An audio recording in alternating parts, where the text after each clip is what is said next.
Police are currently keeping an eye on things in Diepkloof, this in Soweto this morning, following yesterday's protest. Disgruntled residents took to the streets and clashed with the police, and 3 people were there after arrested for allegedly conducting in public violence. But the protesters say they don't have basic services such as sanitation, hence they took to the streets. eNCA's Heidi Giokos is following the story for us, and she joins us live now to give us an update. Heidi, good morning to you. How's it going this morning in terms of, protesters and residents continuing to lament their concerns?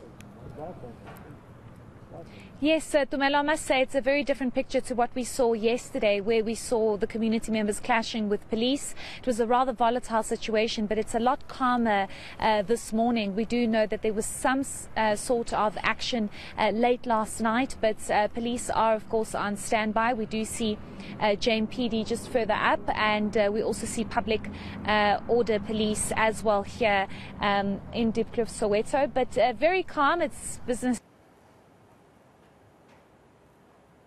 Are joined by 2 community leaders. Let's start with you, Baba Msibi. Let's just speak about what your plan of action is, because you indicated that you're not going to stop until your concerns are addressed. It's a lot calmer today. What is your plan of action? What is the community telling you? Yeah. By look of things, it's quiet, but it's not quiet. It's not quiet. Yeah, there's the truth. Yeah, we are not done yet. Until Mayor and MC comes here, we are not done. Ayagapeli sisazolwa in Zulu, sisazolwa until our demands are met. So our plan of action is still the same. It's still the same. We can't tell the hour and the minute, but we are ready. We are ready to go back on the road. We will be back on the streets anytime. I can see we are now VIPs. We sleep surrounded by JMPD, POPs, SAPS. The whole night they stay here. I wonder why now we are treated like VIPs. Just because we want service delivery, they think they are intimidating us. With this police, hey guys, we respect you, but we also need service delivery here. We won't stop just because we are surrounding the hostel. No, we won't stop. I know you are seeing me. Yes, I say the struggle continues. We will fight until our demands are met. We don't go back. Moving forward. Okay. Well, let's just bring you in here. We do know that there have been requests to meet with the councillor and officials from the city of Johannesburg. Are you willing to meet with them? Yes, we want to hear what they are going to tell us. Because what makes us angry is that why this place is so behind. Because we are near the city, near Paraguana Hospital, inside the location, inside Soweto location. Why these people are not listening to us? Why are they not coming to us and then listen to what we are saying? Because now, it's like these people, they are saying, no man, let them do what they want to do. We won't talk to them. This is this is not acceptable, because now the electricity project started. 1212, it stopped. No one is telling us which is which now. We are just standing still. Thank you. Okay. Tell us about the meeting at 12. Where is it going to be, and who's going to be in that meeting?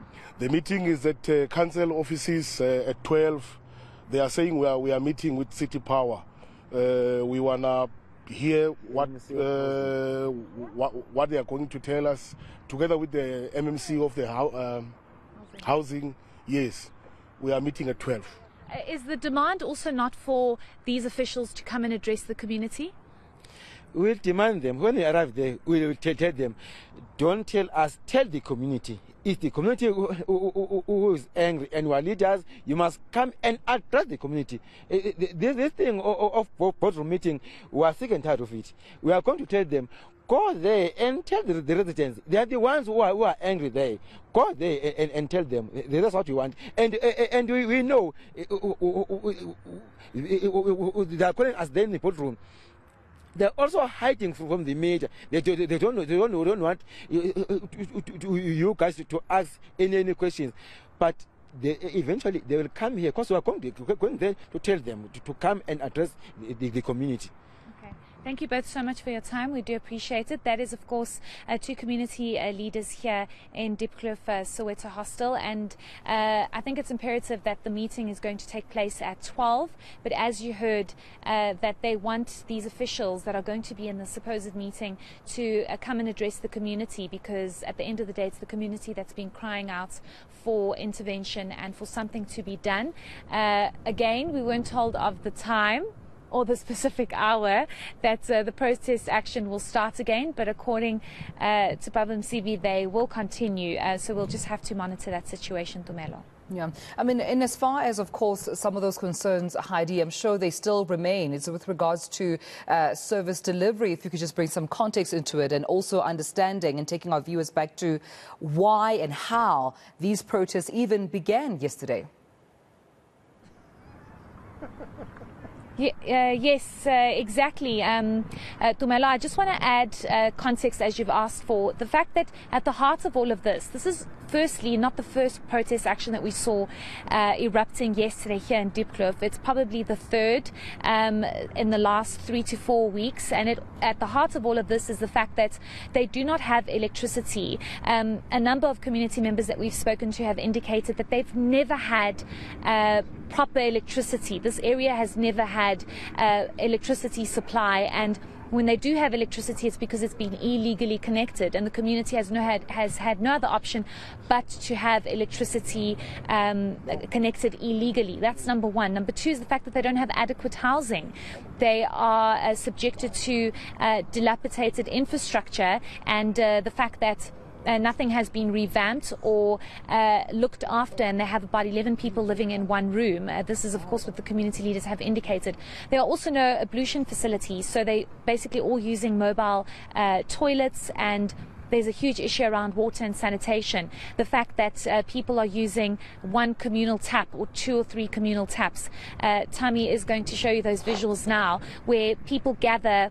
You see these 2 or 3 basins sporadically around this area, and people have to come and clean and gather water there because there's no running water in this area. So those are the 3 main issues.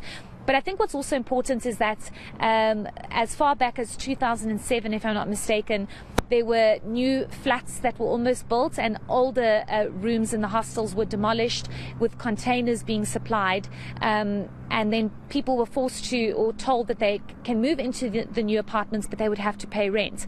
Now, how do you tell somebody to pay rent when, firstly, it's supposed to be an RDP house? That's what the community was promised. Secondly, how do you tell people to pay for rent when people are already struggling and not in a position to do so? There are comments on social media saying, but how do people expect to have free water, free electricity and free housing? But at the end of the day, they don't even have electricity. If they had it, maybe they would be paying for it, but they don't have it. And they are subjected to a water situation that you are seeing currently.